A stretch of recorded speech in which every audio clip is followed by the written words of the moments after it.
पिछली क्लास में आप मूल कर्तव्यों से संबंधित अध्याय को पूरी तरह से समाप्त कर चुके हैं।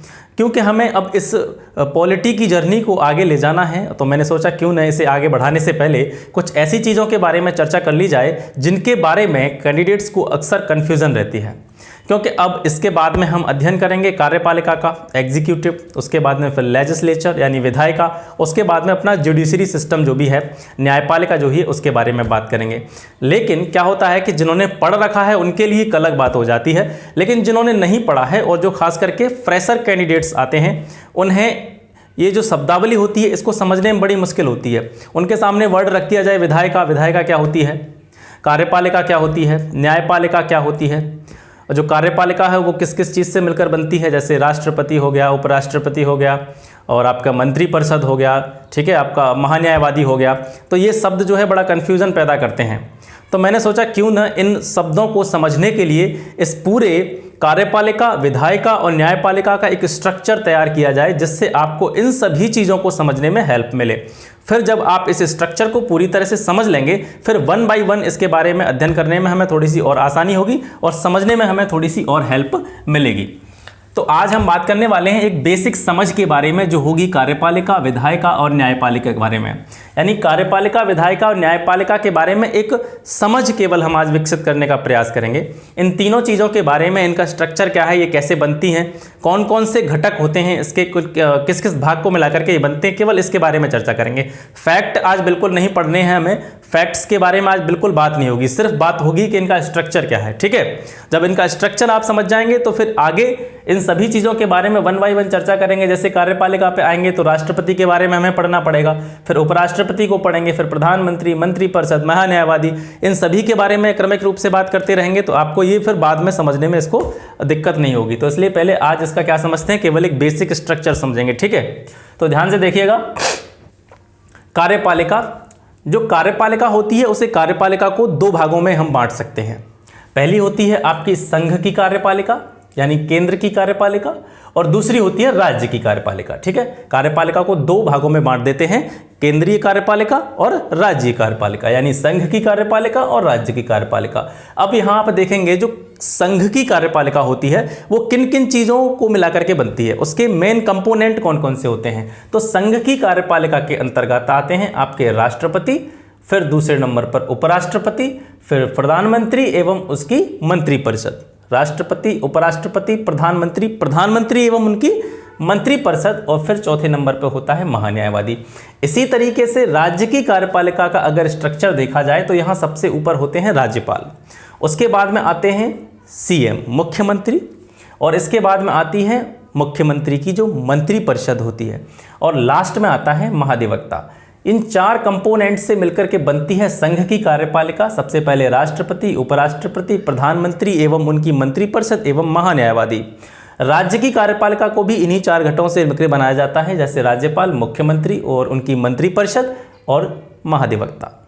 ठीक है, अब राष्ट्रपति क्या होता है, उपराष्ट्रपति क्या होता है, प्रधानमंत्री क्या होता है, इनके बारे में मैंने बताया फैक्ट पर चर्चा नहीं करेंगे। केवल जब राष्ट्रपति के बारे में पूरा चैप्टर पढ़ेंगे उसके बाद में राष्ट्रपति के सभी चीज़ों के बारे में। ऐसे तो फिर अगर राष्ट्रपति के बारे में अगर मैं बताने लग गया तो फिर उपराष्ट्रपति, प्रधानमंत्री तो फिर वही फैल जाएगा, रायता फैल जाएगा, फिर कोई मतलब नहीं है। तो सबसे पहले स्ट्रक्चर ही जान लेते हैं आज। केवल संघ की कार्यपालिका में ये चार चीज़ें, राज्य की कार्यपालिका में ये चीज़ें। ठीक है, तो राष्ट्रपति तो पता ही है राष्ट्र प्रमुख होते हैं, उसके नीचे उपराष्ट्रपति होते हैं, फिर प्रधानमंत्री आगे, फिर महान्यायवादी। इधर आपको ये दो शब्द नए लग रहे होंगे अगर आप फ्रेशर हैं कि महान्यायवादी और महाधिवक्ता। महान्यायवादी जो होते हैं वो एक तरह से हम बोल सकते हैं, अगर बेसिक भाषा में बोलें, जो केंद्र की हमारी जो है कार्यपालिका होती है, संघ की कार्यपालिका होती है, उसके सलाहकार होते हैं। ठीक है, इनका भी ओहदा एक वकील की तरह होता है।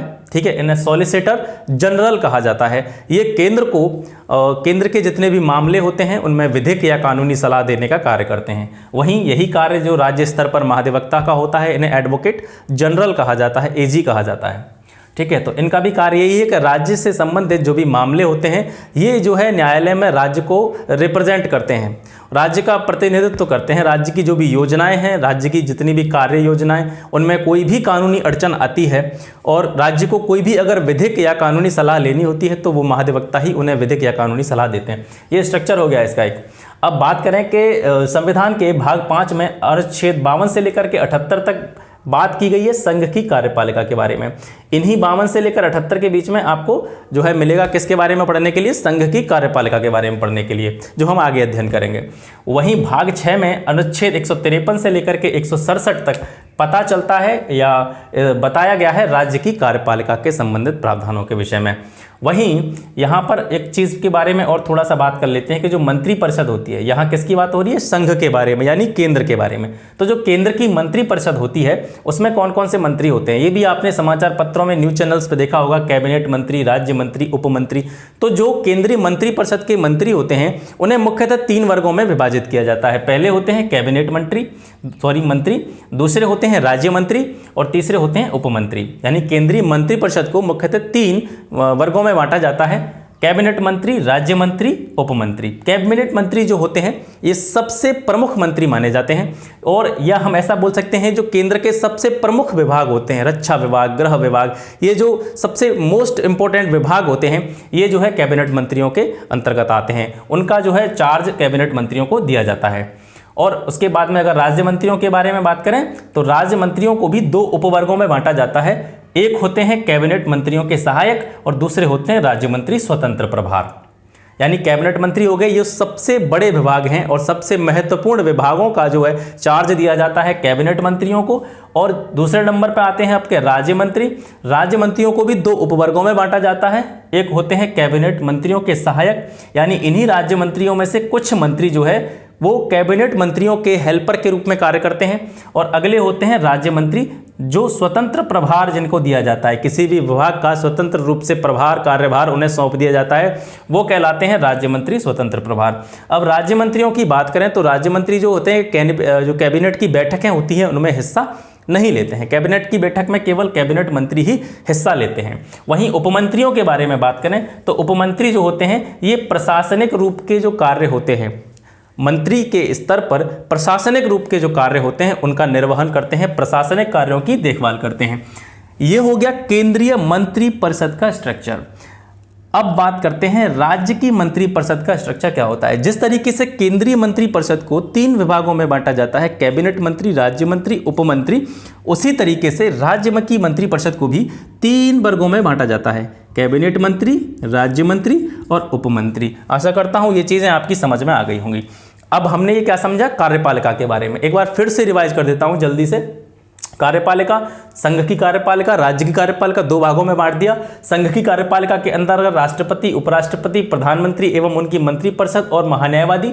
राज्य की कार्यपालिका के अंतर्गत आते हैं राज्यपाल, मुख्यमंत्री, मंत्रिपरिषद, महाधिवक्ता। संवैधानिक उपबंधों की बात करें तो संघ की कार्यपालिका के बारे में बताया गया भाग 5 में अनुच्छेद 52 से लेकर 78 तक। राज्य की कार्यपालिका के संवैधानिक उपबंधों के बारे में बात करें तो भाग 6 में आर्टिकल 153 से लेकर 167 तक। अब केंद्रीय मंत्रिपरिषद को भी बांटा जाता है 3 अलग अलग भागों में, कैबिनेट मंत्री, राज्य मंत्री, उपमंत्री। कैबिनेट मंत्री जो होते हैं सबसे मुख्य मंत्री होते हैं, सबसे प्रमुख विभाग इन्हें दिए जाते हैं। उसके बाद में दूसरे नंबर पर आते हैं राज्य मंत्री। राज्य मंत्रियों को भी 2 भागों में बांटा जाता है, एक होते हैं कैबिनेट मंत्री के सहायक, दूसरे होते हैं राज्य मंत्री जिन्हें स्वतंत्र रूप से प्रभार दिया जाता है, और तीसरे होते हैं उपमंत्री, ये प्रशासनिक कार्यों का निर्वहन करते हैं। और इसी तरीके से राज्य मंत्रिमंडल का स्ट्रक्चर है। दूसरे नंबर पर आती है आपकी विधायिका यानी लेजिस्लेचर। विधायिका के बारे में बात करते हैं तो विधायिका को भी 2 भागों में बांटा जाता है, एक होती है संघीय विधायिका और एक होती है राज्य की विधायिका। संघीय विधायिका, राज्य की विधायिका। अब संघ की या केंद्र की जो विधायिका होती है वो क्या होती है, संसद। केंद्र की विधायिका किसे कहते हैं, केंद्र की विधायिका का नाम किसे दिया जाता है, संसद को। और राज्य की विधायिका क्या कहलाती है, राज्य विधानमंडल। ठीक है, राज्य की विधायिका राज्य विधानमंडल, केंद्र की विधायिका संसद। संसद का स्ट्रक्चर क्या है, संसद 3 घटकों से मिलकर बनती है। संसद में सबसे पहले राष्ट्रपति, फिर राज्यसभा, फिर लोकसभा। राष्ट्रपति भी इस जो है संसद का अंग माना जाता है। राज्यसभा इसका उच्च सदन होता है, लोकसभा इसका निम्न सदन होता है। ठीक है, और जो संघ में हमारी जो सदनात्मक व्यवस्था है वो कैसी है, द्विसदनात्मक व्यवस्था है, यानी 2 सदनों की व्यवस्था है। ठीक है, इसके संवैधानिक उपबंधों के बारे में बात करें तो संविधान के भाग 5 में अनुच्छेद 79 से लेकर के 122 तक जो है संघ की विधायिका के बारे में बताया गया है। राज्य की विधायिका या राज्य के विधानमंडल के बारे में बात करें तो इसका स्ट्रक्चर कैसे निकालेंगे, यहाँ पर जो है केंद्र में सबसे बड़ा और सबसे जो हमारा राष्ट्र प्रमुख होता है वो राष्ट्रपति होता है, तो यहाँ राष्ट्रपति, फिर इनके उच्च सदन और निम्न सदन, लोकसभा और राज्यसभा।